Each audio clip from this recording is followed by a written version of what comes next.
Dans les grands palais des arts, elle est portée haut et fort en présence du président Vladimir Poutine par le colonel Malik Diaw. Le président du Conseil national de transition s'est exprimé aujourd'hui même sur la domination multipolaire à la session parlementaire Russie-Afrique.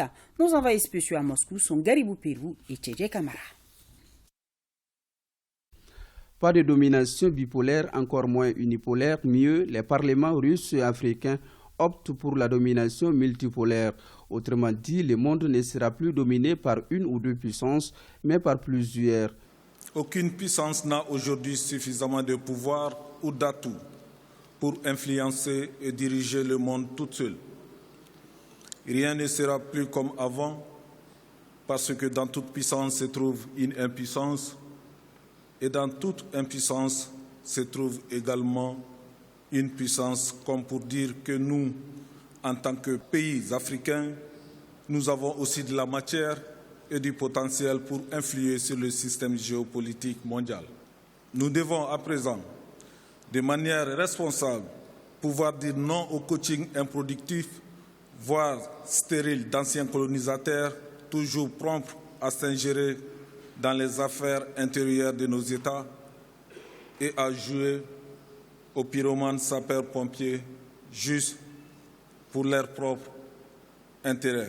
Dispensé des contre-signatures, le colonel Diaw va à la quête d'un monde juste, équilibré, dépourvu de toute ingérence de grandes puissances. Je le dis tout haut, dans le monde multipolaire où nous vivons, la Russie se présente à tous égards comme un partenaire fiable, sérieux et sincère qui pourrait accompagner de manière franche nos États dans leur combat pour la sécurité et le développement. À titre d'illustration, ce qu'a apporté la Russie au Mali en l'espace de quelques mois, notamment dans les domaines de la défense et de la sécurité, de la coopération économique, commerciale, culturelle et scientifique, ainsi que sur le terrain diplomatique, est tout simplement éloquent.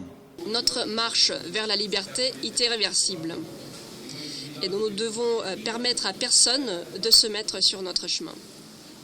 Je suis persuadée qu'ensemble, en aidant l'un l'autre, nous sommes capables de faire beaucoup pour l'épanouissement et le bien-être des peuples russes et africains. Les pièces des paradigmes changées, les voies des rails ouvertes, donc plus d'obstacles. Le train de la liberté, de la dignité et de la coopération est en marche. Plus personne ne peut l'arrêter. Le sommet des chefs d'État Russie-Afrique prévu fin juillet 2023 est le cadre indiqué pour les rectifications et ratifications des accords et traités pour l'épanouissement et la prospérité de nos peuples respectifs.